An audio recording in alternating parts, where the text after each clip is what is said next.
মহাব্বত বা ভালোবাসা তো যায় না টাকা দিয়ে কেনা, ভালোবাসা তো যায় না হীরা মুক্তা দিয়ে গড়া। দুটি মনের আকুলতায় যে বন্ধন হয় তাকেই তো ভালোবাসা কয়। মানুষ মানুষের জন্য, পাখি আকাশের জন্য, সবুজ প্রকৃতির জন্য, পাহাড় ঝর্ণার জন্য, ভালোবাসা সবার জন্য। হ্যালো এভরিওয়ান, আসসালামু আলাইকুম, welcome back to my new another blog. মাসফিজ অলড্যান ব্লগ থেকে মাসফির মম বলতেছি। কি অবস্থা সবার, কেমন আছেন সবাই? আই হোপ যে যেখানে আছেন ভালো আছেন, সুস্থ আছেন। ব্লগটা শুরু করেছি ভোর 5টা থেকে। 5টার সময় যখন ফজরের নামাজ পড়তে উঠেছি না, ব্লগটা তখন থেকেই স্টার্ট করেছি। ঘুম থেকে উঠে অজু করে ফজরের নামাজটা আদায় করে নিলাম। এরপর আমি জায়নামাজটা গুছিয়ে রাখলাম। তো জায়নামাজটা গুছিয়ে রাখার পরে আমি একটু কুরআন শরীফ পড়ে নিব।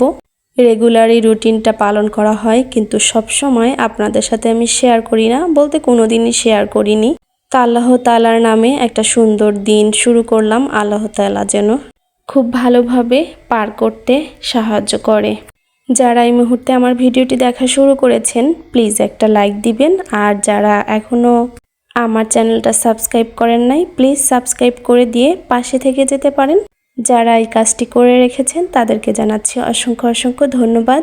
নামাজ পড়ে একটু ময়শ্চারাইজার নিজের হাত পায়ে লাগিয়ে তারপরে চলে আসলাম রান্নাঘরে। এটা রেগুলার রুটিন, যেহেতু বাচ্চার এখন এক্সাম চলতেছে। খুব ভোরে উঠে আমাকে নাস্তা বানানোর জন্য রান্নাঘরে আসতে হয়, কারণ বাচ্চাকে খাওয়ায়ে রেডি করায়ে তারপরে নিয়ে কিন্তু এক্সাম দিতে নিয়ে যাব। তো এখন ঠান্ডার দিন না, সকালবেলা উঠে ভেজা নাস্তাটা করতে চায় না বাচ্চা। রুটি বা ডিম পোস্ট বা পরোটা হলে চা দিয়ে খেতেও খুব পছন্দ করে আমার বেবিটা। আর আমার রুটিটা কিন্তু খুব একটা গোল হয় না, কারণ মাঝে মাঝে হয়, মাঝে মাঝে আবার হয় না, আবার মাঝে মাঝে ভাজতে গেলে ফুলে, মাঝে মাঝে আবার ফুলেও না। ঠিক আছে, তো ওভাবে করেই রুটি বানিয়ে খেয়ে দিন পার হয়ে যাচ্ছে। অনেক আপুরা অনেক সুন্দর করে রুটি বানাতে পারে, অনেক সুন্দর গোল হয়, সেটা আমি দেখেছি। কিন্তু আমি মাঝে মাঝে গোল করতে পারি, মাঝে মাঝে আবার গোল হয় না। যখন খুব তাড়াহুড়া করে বানাই না, তখন আসলে বাংলাদেশের মানচিত্রও বানিয়েও ফেলি অনেক সময়। আর একটু সময় নিয়ে ধীরে ধীরে বানালে দেখা যায় যে আমার রুটি সবগুলাই গোল হয় আর ফুলে। আর যেদিন তাড়াহুড়া করি ওই দিন বাংলাদেশের মানচিত্র হয়ে যায়। তো একে একে করে আমি রুটিগুলা ভেজে ডালার মধ্যে তুলে নিলাম। এরপর টেবিলে নাস্তা দিয়ে দিব, কারণ বাচ্চাকে আগে খাইয়ে আমি খেয়ে রেডি হয়ে যাব। স্কুলের টাইম প্রায় হয়ে গিয়েছে। তো আজকে রুটির সাথে ডিম পোচ করেছি, আর গতকাল একটু মসুর ডাল ভুনা করেছিলাম, সেটা ছিল। তো মসুর ডাল দিয়ে রুটি খেতে খুব ভালো লাগে। ওর বাবাই বলেছিল মসুরের ডাল আছে, রুটি বানাও। তো আমার ছেলের জন্য খেয়াল করেছেন, আমি কিন্তু পরোটা বানিয়ে দিয়েছি, মানে রুটি একটু তেলে সেকে দিয়েছি। ও আবার তেলে ছেঁকা রুটিটা বেশি পছন্দ করে। তো স্কুল থেকে আসার সময় একটু সুপার শপে ঢুকলাম, আর ঢুকে কিছু খাবার দাবার কেনার দরকার ছিল, কারণ বাসায় এই খাবারগুলো ছিল না। তো সেগুলো কিনে নিয়ে আসলাম। তো আমি এখানে ব্যানানা ব্রেডটা নিয়েছি, সকালবেলা চার সাথে, কফির সাথে, কিংবা কলা দিয়েও খাওয়া যায়। আর এই বিস্কিটগুলা পেলাম আজকে, কারণ বিস্কিটগুলা ছোটবেলায় আমি খুব খেতাম, খুব ভালো লাগে এই বিস্কিটগুলা। ছেলের জন্য একটু নুডলস নিয়েছি, খুব একটা বেশি নুডলস আমি ওকে খাওয়াই না, তবে ছোট বাচ্চা না মাঝে মাঝে খুব শখ করে যে মামনি নুডলস খাবো। আর বারবিকিউ ফ্লেভারের চানাচুরটা কিন্তু আমার সবচেয়ে বেশি পছন্দের, তো এটা নিয়েছি। আর এখানে স্নো কেক নিয়েছি। স্নো কেকগুলা মাশাল্লাহ অনেক মজা ছিল, খাওয়ার পরে যেহেতু ভয়েস দিয়েছি তাই বলতেছি। আর এখানে যে লাড্ডু নিয়েছি, লাড্ডুগুলো অনেক মজা, একদম পুরো সন্দেশের মতো ফ্লেভার। তো আমি স্বপ্ন থেকে কিছু টুকিটাকি এই যে খাবারের আইটেমগুলো কিনে নিয়ে বাসায় এসেছি, সেগুলো আপনাদের সাথে শেয়ার করলাম। ছোট বেবি বাসায় থাকলে না টুকিটাকি খাবার রাখতে হয়, আর আমিও এগুলো পছন্দ করি, এই জন্যই কিন্তু কিনে নিয়ে আসা হয়। শুধু যে বেবি খায় তা কিন্তু না।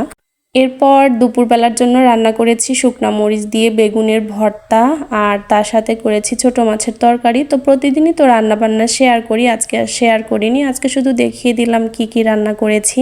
খুব তাড়াতাড়ি রান্নাটা করেছি, কারণ ওর বাবা খেয়ে দুপুরে আবার চলে গেছে।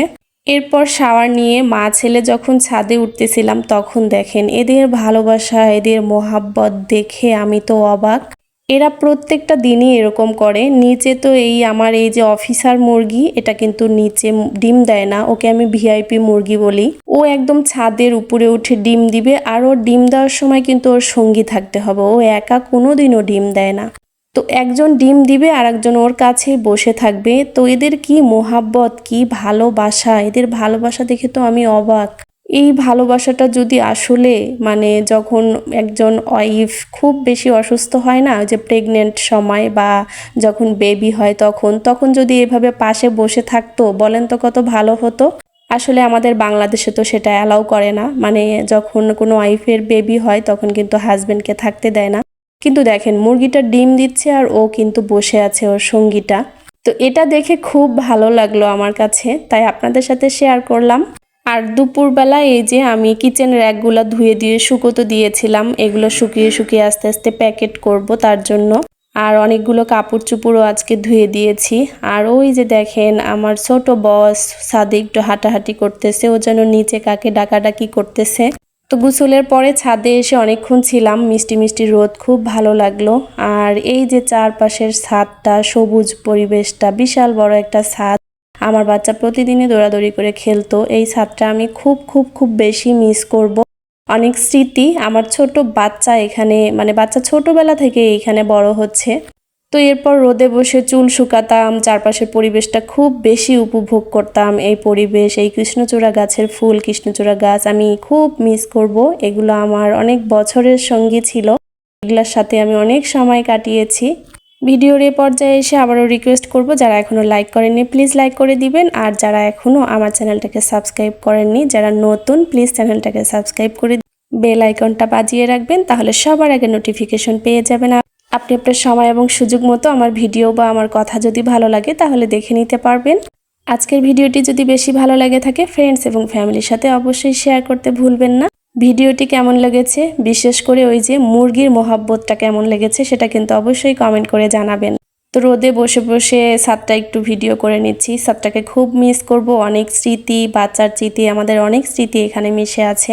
ছাদে বসে রোদে চুল শুকাতে শুকাতে আপনাদের কাছ থেকে আজকে বিদায় নিয়ে নিব। দেখা হয়ে যাবে নেক্সট ভিডিওতে। ততক্ষণ পর্যন্ত সবাই ভালো থাকবেন, সুস্থ থাকবেন, আর আমাদের জন্য দোয়া রাখবেন। আল্লাহ হাফেজ সবাইকে, আসসালামু আলাইকুম।